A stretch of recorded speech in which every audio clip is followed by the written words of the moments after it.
Hi friends, നമ്മളിന്ന് ഒരു chicken കൊണ്ടാട്ടം ഉണ്ടാക്കാനുള്ള പരിപാടിയാണ്. അപ്പോൾ ഞാനിപ്പോൾ പോയി രണ്ട് ചിക്കനൊക്കെ വാങ്ങിച്ചുകൊണ്ട് വന്നിട്ടുണ്ട്. അപ്പം നമുക്ക് ഇന്ന് ചിക്കൻ കൊണ്ടാട്ടം എങ്ങനെ ഉണ്ടാക്കാം. അത് വലിയ ആൾക്കാരൊക്കെ ഒത്തിരി സെറ്റപ്പിൽ ഉണ്ടാക്കിയിട്ടിരിക്കുന്നതല്ല, നമ്മുടെ സ്റ്റൈലിൽ, നമ്മുടെ നാടൻ സ്റ്റൈലിൽ എങ്ങനെ ഉണ്ടാക്കാം എന്നുള്ളതാണ്. നമ്മളിപ്പം ഒരു ചിക്കൻ്റെ ഒരു കൊണ്ടാട്ടം നമ്മൾ നാടൻ സ്റ്റൈലിൽ ഉണ്ടാക്കും. അപ്പോൾ അതെങ്ങനെയാണ് അതിൻ്റെ സെറ്റപ്പ് നമുക്ക് നോക്കാം കേട്ടോ. അങ്ങനെ നമ്മൾ ചിക്കൻ നല്ലപോലെ കഴുകി റെഡിയാക്കി വെള്ളമൊക്കെ കുറച്ച് വാരാൻ വേണ്ടി വെച്ചിരിക്കുകയാണ്.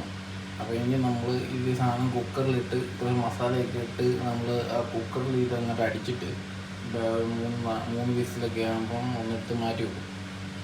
അപ്പോൾ അതിൻ്റെ മസാലയൊക്കെ ചേർത്ത് നമ്മൾ വെച്ചിട്ട് അത് കഴിഞ്ഞിട്ട് നമ്മൾ ഈ ആദ്യം ചിക്കൻ വേവിച്ചെടുത്തിട്ട് ശേഷമാണ് നമ്മൾ ബാക്കിയുള്ള പരിപാടികൾ തുടങ്ങുന്നത്. ഇപ്പം നമ്മൾ എന്നാന്ന് ചോദിച്ചു കഴിഞ്ഞാൽ ഇത് ഈ ചിക്കൻ നമ്മൾ എല്ലാ മസാലയൊക്കെ പുരട്ടി കുക്കറിലിട്ട്, എനിക്ക് എളുപ്പത്തിന് വേണ്ടി ഞാൻ കുക്കറിലിട്ട് അടിക്കുന്ന, നിങ്ങൾക്ക് ഇതിൻ്റെ അകത്ത് ഇച്ചിരി ടേസ്റ്റ് കൂടുതൽ അല്ലാണ്ട് വേവിക്കുന്നതായിരിക്കും.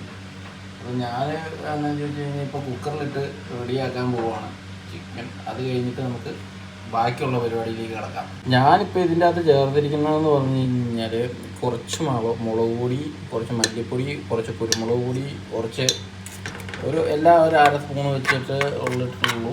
ഇച്ചിരി മല്ലിപ്പൊടി, ഇച്ചിരി മുളക് പൊടി, ഇച്ചിരി മഞ്ഞൾപ്പൊടി, ഒരു ഹാഫ് ടീസ്പൂണ് എന്നാന്ന് ചോദിച്ചു കഴിഞ്ഞാൽ നമ്മുടെ കുരുമുളക് പൊടി, പിന്നെ ഒരു ലേശം ജീരകം പൊടിച്ചതും കൂടെ ഞാൻ ഇതിൻ്റെ അകത്ത് ചേർത്തിട്ടുണ്ട്. അപ്പോൾ അതിൻ്റെ അകത്തേക്ക് ഞാൻ എന്നാന്ന് ചോദിച്ചു കഴിഞ്ഞാൽ ഒരു ഇച്ചിരി കറിവേപ്പിലയും കുറച്ച് ഇഞ്ചിയും വെളുത്തുള്ളിയുടെയും കൂടെ പേസ്റ്റും, പിന്നെ ഒരു പകുതി നാരങ്ങ അതും കൂടെ അങ്ങോട്ട് പിഴിഞ്ഞ് അങ്ങോട്ട് ഒഴിക്കുവാണ്. നാരങ്ങ കൂടെ പിഴിഞ്ഞങ്ങ് ഒഴിച്ചിട്ട് ചിക്കൻ അതിൻ്റെ അകത്തേക്കിട്ട് ഒന്ന് ഇളക്കി നല്ലതെല്ലാം മസാലയെല്ലാം കൂട്ടിയിട്ട് ഒരു ലേശം വെള്ളം, ഒരു അര ഗ്ലാസ് വെള്ളം കൂടെ ഒഴിച്ച് അങ്ങോട്ട് തീയെ വെച്ചിട്ട് എല്ലാം റെഡിയായി കഴിഞ്ഞ് 3 വിസിലടിച്ച് കഴിയുമ്പോൾ നമ്മൾ അങ്ങനെ എടുക്കും. അത് കഴിഞ്ഞ് ബാക്കിയുള്ളതാണ്. ഇതിങ്ങനെ നമ്മൾ ഇത്രയും നല്ലപോലെ മസാല പുരട്ടിയതിന് ശേഷം ഒരു 10 മിനിറ്റ് ഇതങ്ങ് അടച്ച് വെച്ചതിന് ശേഷം വേണം, ഇച്ചിരി കഴിഞ്ഞിട്ട് വേണം തീയെ വെക്കാൻ വേണ്ടി. എന്നാലും അതിൻ്റെ അത് മസാലയൊക്കെ ചിക്കനിലേക്കൊന്ന് ശരിക്കും ഒന്ന് പിടിച്ച് കഴിഞ്ഞതിന് ശേഷം വേണം തീയെ വെക്കാൻ, എന്നാലേ അതിൻ്റെ ടേസ്റ്റ് വരുള്ളൂ. ആവശ്യത്തിനുള്ള ഉപ്പും കൂടെ അതിൻ്റെ അകത്ത് തന്നെ ചോദിച്ചു കഴിഞ്ഞാൽ ഇടണം. ആവശ്യത്തിനുള്ള ഉപ്പ് ഇട്ടിട്ട് എനിക്ക് ഇച്ചിരി ഉപ്പ് കൂടുതൽ വേണ്ടതുകൊണ്ട് ഞാനൊരു കുഞ്ഞ് സ്പൂൺ ഇട്ടിട്ടുണ്ട്. ഏതായാലും നിങ്ങൾക്ക് അവനവൻ്റെ ഇഷ്ടത്തിനുള്ള ആവശ്യത്തിനുള്ള ഉപ്പിടുക. നമ്മൾ എന്നാന്ന് ചോദിച്ചു കഴിഞ്ഞാൽ 10 മിനിറ്റിന് ശേഷമാണ് ഇതെടുത്തതിന് ശേഷം നമ്മൾ എന്നാന്ന് ചോദിച്ചു കഴിഞ്ഞാൽ ഒരു ഗ്ലാസ് വെള്ളം അതിൻ്റെ കൂടുതൽ, ഒത്തിരി വേണ്ട, ചിക്കൻ്റെ അത് വെള്ളം ഉള്ളതുകൊണ്ട് ഒരു ഗ്ലാസ് വെള്ളം ഒഴിച്ചാൽ മതി. ഞാൻ അര ഗ്ലാസ് വെള്ളം എടുത്തിട്ടുണ്ട്. അതിൻ്റെ ഒരു ഗ്ലാസ് വെള്ളം കൂടി ഒഴിച്ച് നമ്മൾ തീയലേക്ക് വെക്കുക.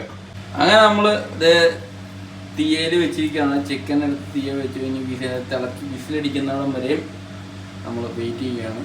അത് കഴിയുമ്പോൾ ആ സമയം കൊണ്ട് നമ്മൾ ഇൻഗ്രീഡിയൻസ് ബാക്കിയുള്ള എല്ലാ സവോളയും കാര്യങ്ങളും ഒക്കെ അരിഞ്ഞ് റെഡിയാക്കിയിട്ട് ബാക്കി നമുക്ക് കാണാം. അങ്ങനെ നമ്മൾ ഇതിൻ്റെ ബാലൻസ് ചെയ്യാനുള്ളതായിട്ട് നമ്മൾ 2 സവോള അരിഞ്ഞതും ഒരിച്ചിരി ഇഞ്ചി അരിഞ്ഞതും ഒരു ലേശം കരിയാപ്പിലയും പിന്നെ ഇടിച്ച മുളക്, അതായത് മുളക് വത്തലമുളക് ഇടിച്ച മുളകാണിത്, അതും ഇത്ര സാധനം നമ്മൾ എടുത്ത് റെഡിയാക്കി വെച്ചിരിക്കുകയാണ്. ഇവനെ നമ്മളൊന്ന് ചട്ടിക്കകത്തിട്ടൊന്ന് എല്ലാം കൂടെ ഒന്ന് സെറ്റപ്പ് ആക്കാനുണ്ട്.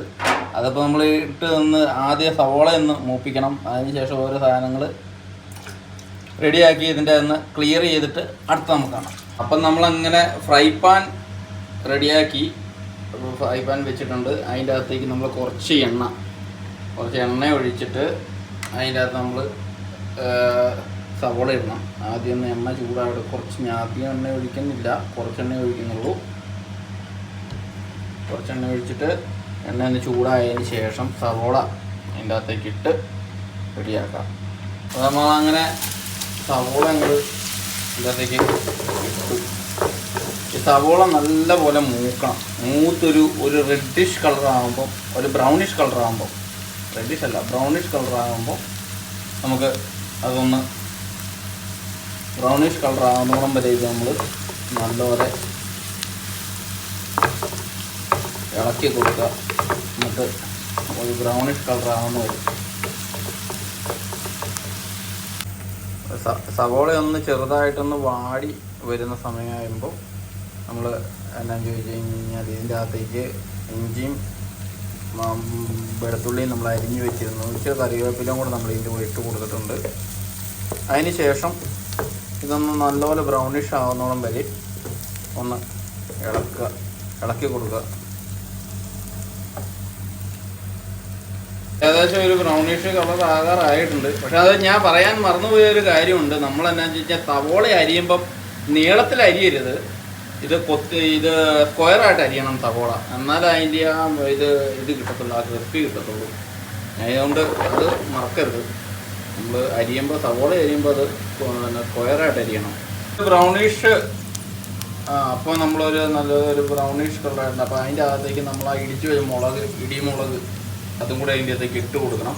എന്നിട്ട് എല്ലാം കൂടെ ഒന്ന് ഇളക്കി നല്ല റെഡിയായിട്ട് മസാലയൊക്കെ ഒന്ന് മൂക്കുന്നോളം വരെ ഇച്ചിരി കൂടെ ഒന്ന് മൂത്ത് കഴിഞ്ഞിട്ട് വേണം നമുക്ക് ചിക്കൻ ഇതിൻ്റെ അകത്ത് എടുത്തിടാൻ വേണ്ടി. ഇത് കടുക് പൊട്ടിക്കണം, ഓരോ പരിപാടിയുണ്ട്. അപ്പോൾ നമ്മുടെ മസാല റെഡിയായിട്ട് ഇരിക്കുകയാണ്. അപ്പോൾ നമ്മൾ മസാല അടിപൊളിയായിട്ട് ഇത് നല്ലൊരു മൂത്ത് റെഡിയായിട്ടിരിക്കുക. ഇനിയിപ്പോൾ നമ്മൾ ഇതിൻ്റെ അകത്തേക്ക് ഇതിൻ്റെ അകത്തേക്ക് നമ്മളിപ്പോൾ കുക്ക് ചെയ്ത് വെച്ചിരിക്കുന്ന ചിക്കൻ ഇതിൻ്റെ അകത്തേക്ക് ഇടും. നമ്മൾ ഓൾറെഡി കടുക് ചേർത്തിട്ടുണ്ട്, ഇതിനകത്ത് ഒട്ടിച്ചിട്ടുണ്ട്. അപ്പം ഇനി ബാക്കി നമ്മളിപ്പോൾ ചിക്കൻ ഇട്ടിട്ട് അതിൻ്റെ ഗ്രേവി അങ്ങോട്ട് ശരിക്കും പറ്റിച്ച് ഇതിൻ്റെ അകത്ത് മിക്സാക്കി ഇടും. ഞാനൊരു ലേശം ഇച്ചിരി ഗ്രേവി കൂട്ടിയാണ് എടുത്തിരിക്കുന്നത്. ഇത് ഇച്ചിരി കൂടെ അങ്ങോട്ട് പറ്റി കഴിഞ്ഞിട്ട് നല്ല അതിനെ മിക്സാക്കി എടുത്താൽ മതി. കാരണം എന്താ വെച്ച് കഴിഞ്ഞാൽ എനിക്ക് ഇത് വൈകുന്നേരം ചോറുണ്ടായതുകൊണ്ട് ഞാൻ ചോറും ഇതിൻ്റെ കൂടെ അതുകൊണ്ട് ഇച്ചിരി ഒരു ഗ്രേവി ആക്കിയാണ് ഞാൻ എടുത്തിരിക്കുന്നത്. പക്ഷേ ഇത് ഇച്ചിരി കൂടെ ഗ്രേവി കുറച്ച് എടുക്കുവാണെങ്കിൽ നല്ല ടേസ്റ്റായിരിക്കും. ഇതിപ്പോൾ ടേസ്റ്റിന് കുറവുണ്ടെന്നല്ല പറഞ്ഞത്, നല്ല ടേസ്റ്റാണ്. പക്ഷേ എന്ന് പറഞ്ഞാലും ഇച്ചിരി ഗ്രേവി കുറഞ്ഞ് നല്ലൊരു ഇരിക്കുവാണെങ്കിൽ നല്ല ടേസ്റ്റായിരിക്കും. അപ്പം ഇത് നമുക്ക് ആയിട്ടില്ല, ഒരു ഇച്ചിരി കൂടെ വെള്ളം പറ്റാണ്ട്. വെള്ളം പറ്റി കഴിഞ്ഞ് കഴിഞ്ഞാൽ സെറ്റപ്പായി അടിപൊളി. അതായത് നമ്മുടെ ചിക്കൻ വറ്റിച്ച് കൊണ്ടാട്ടം അടിപൊളിയായിട്ട് സെറ്റായിട്ടുണ്ട്. അടിപൊളി ടേസ്റ്റും ഉണ്ട്, നല്ല ടേസ്റ്റാണ്. ഞാനൊരു പീസ് എടുത്ത് കഴിച്ച് നോക്കി, അടിപൊളി ടേസ്റ്റ്. എന്നാലും സംഭവം കൊള്ളാം, സംഗതി കലക്കി. അപ്പോൾ നിങ്ങൾ ട്രൈ ചെയ്യട്ടോ, അടിപൊളി സംഭവം, അടിപൊളി സൂപ്പർ. വാ.